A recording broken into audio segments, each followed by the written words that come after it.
Hi everyone, Zoe here. I watched season 2 of Stranger Things the other day, as you might have gathered.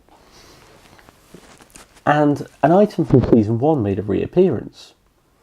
And it's a spiked baseball bat. Shut up! In season 1, the characters go monster hunting. What are you kids doing with all this? Monster hunting. And one of the items they make is a baseball bat with nails driven through it.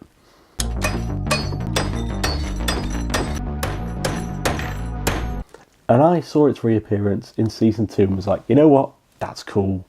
That's awesome. I want one. So let's make one. Unboxing videos. It's just a genre of video I don't get. But you may as well consider this an unboxing video. As I lose my arm inside cardboard. Now, the bat I've gone for is obviously a wooden bat. This is a, try and read the writing, a Midwest bat. And it is, according to online size templates for baseball, for my size, it is a 32-inch bat. So, once we've got it out of this delightfully noisy wrapper, which I assume you guys are loving with my microphones being so close, first thing I'm going to have to do is it's got some kind of varnish on it. You might not be able to see it, but it picks up on the light, and you can definitely smell it. So I'm going to sand that off, and while I'm sanding that off, I'm also going to get rid of this Midwest sign. So let's crack out the sandpaper and get all dusty.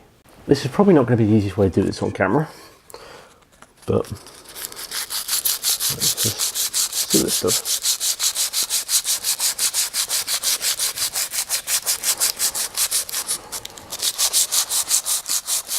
You see how the light picks up on the varnish?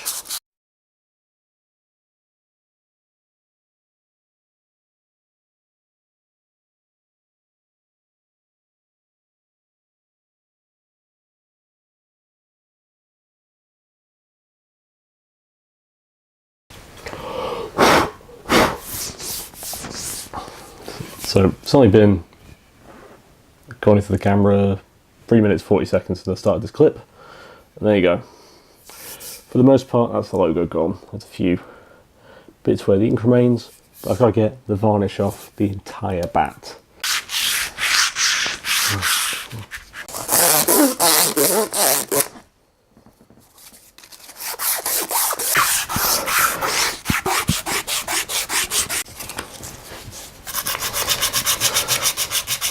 There you go. One, for the most part, varnished, removed bat. So the wood stain I'm going to be using, or wood dye as it says, is this one. What we got? Colron Refined Wood Dye. Very high class. And this is the Indian Rosewood colour, which I think is probably best. Now instructions say, shake for over a minute before using. Because I'm not going to look like an idiot doing this on camera for a minute.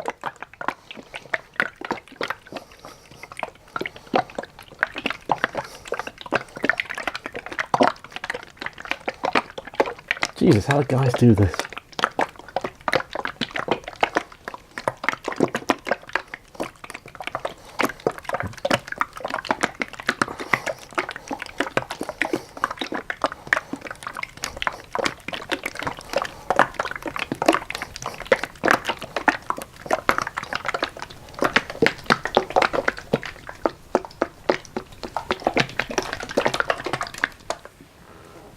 That's probably a minute. Of course, postman comes when I'm putting stain on my bat.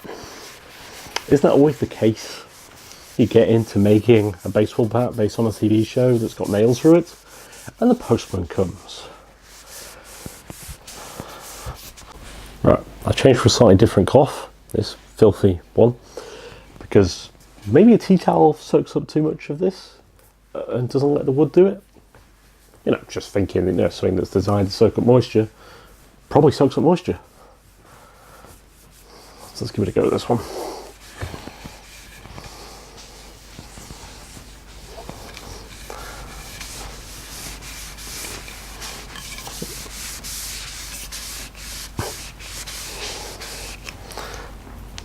I would say that's getting a lot more success. I'm not sure how easy it is for you guys to see on camera. That's a good shade darker than it was a minute ago. We'll give that a minute to soak in, and then I'll stick another coat on it.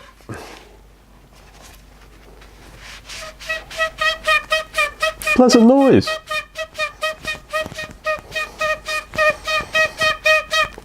You just know someone out there can mix that into a cool tune. Ah, I have changed this slightly. Not that there's anything wrong with that. Now the nails I'm going to be using are these. This is a 6-inch long nail. It's 150mm long and 6mm wide. Now rather than just hammering this through the bat and splitting the wood on the other side, I'm going to be using a drill. And this one's got a drill bit of 5.5mm. So 6mm thick, going into a 5.5 hole. There's going to be enough tension there to keep this in place, rather than if I drilled a 6mm hole and the only thing holding it in would be the head of the nail and a little frictiony bit that you can see around the top. So let's get drilling. What am I going to use to drive these 6-inch nails in? Well, this is survival mistakes. You know it's going to be something a bit weird. I'm going to be using this. This is my Dead-On Annihilator Super Hammer. It's a demolition hammer. And it's not trying to cue into the whole zombie survival market in the slightest. There's no radical 90s skulls on it, or a blade that says just for drywall use, or crowbar ends, or a giant spike on the bottom. It's just a hammer, made for demolishing things, like zombies' heads, or drywall, if you believe the markings. But the important thing is, it's going to drive these nails, and I think it's going to hit them right on the head.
Whew, exhausted. Go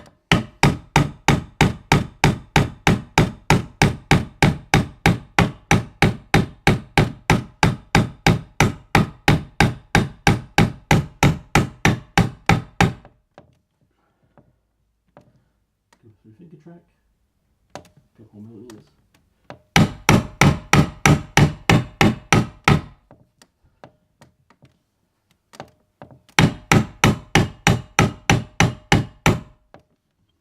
The only reason I'm doing it is leaving that kind of length.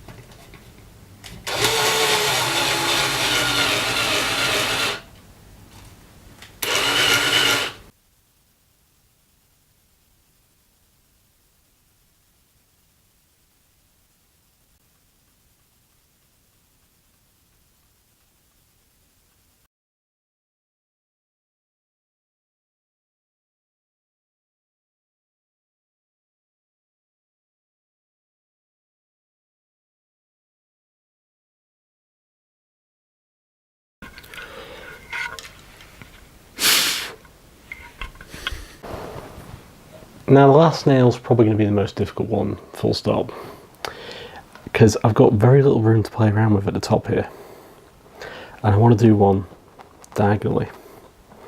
However, to have one diagonal that pops out the top, I've got to avoid this one. And you can see the kind of angle I've got to work with. I've got to go straight for that narrow bit, or that narrow bit, just to avoid that last nail. Also, that'll mean this has 13 nails in it. Oh, you know, that's a perfectly lucky number.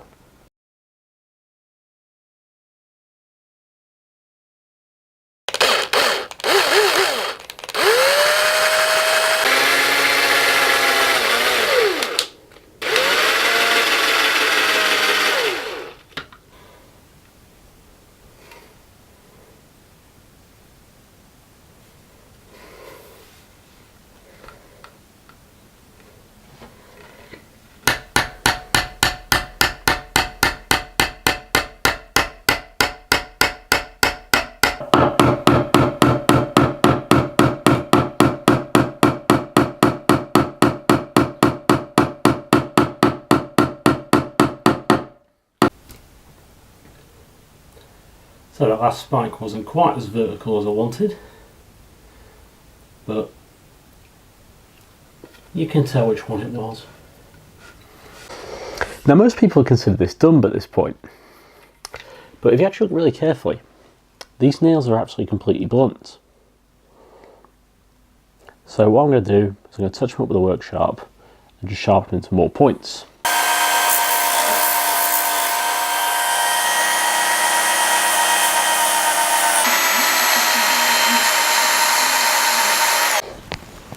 So there we go. I've sharpened the nails. As you can probably tell, they're a lot more squared. And that's it done, isn't it? Now I've got to do the compulsory YouTube thing of going outside and beating up some fruit.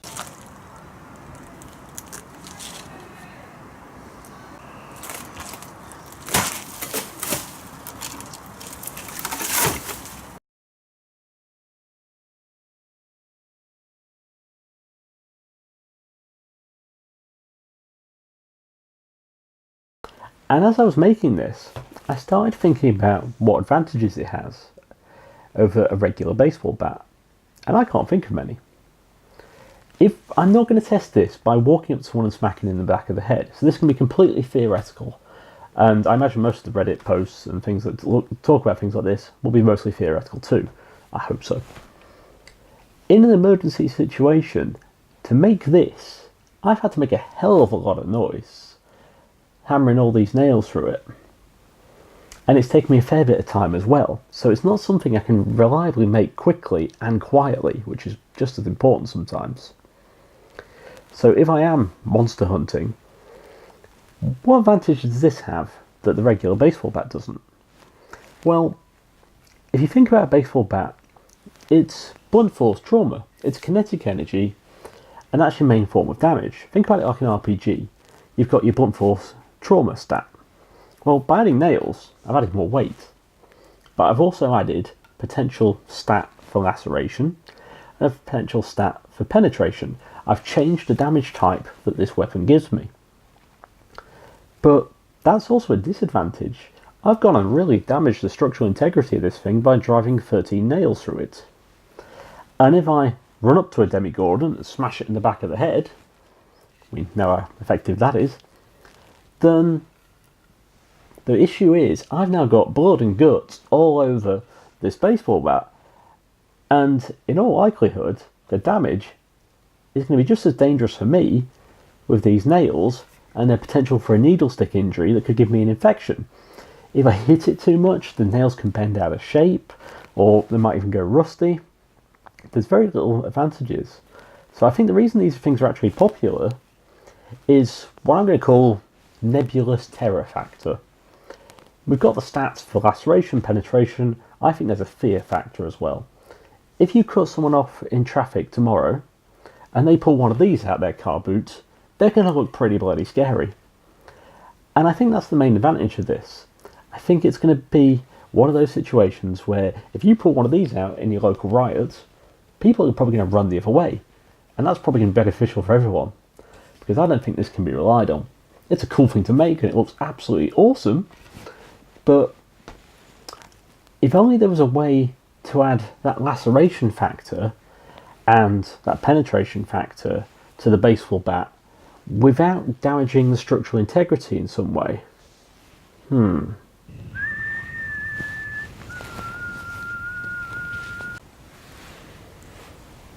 So, thank you for watching this video on survival mistakes. Please consider liking the video. If you really enjoyed it, consider subscribing to the channel, and also share it with your friends. Please, I'm loving seeing my viewing figures creep up. Check us out on Facebook. We're Survival Mistakes on Facebook, and we're also on Twitter as well. And the handle is Zoe Survival. So, as ever, thank you very much for watching. Have a good day, and get out there and do the impossible every day.